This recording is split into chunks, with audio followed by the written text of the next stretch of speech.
AITA for not ordering food to avoid splitting the bill?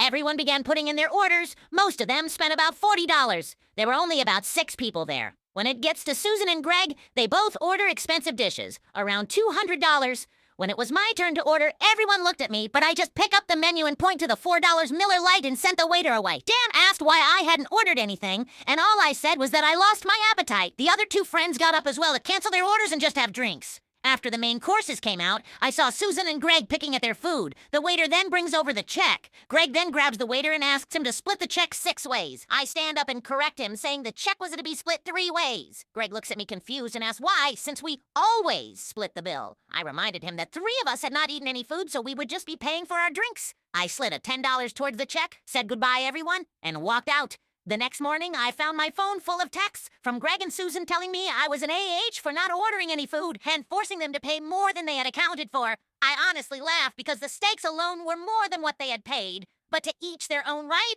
I also got a lot of messages from Dan saying that I could have just not come instead of pulling that stunt and getting him stuck with an outrageous bill.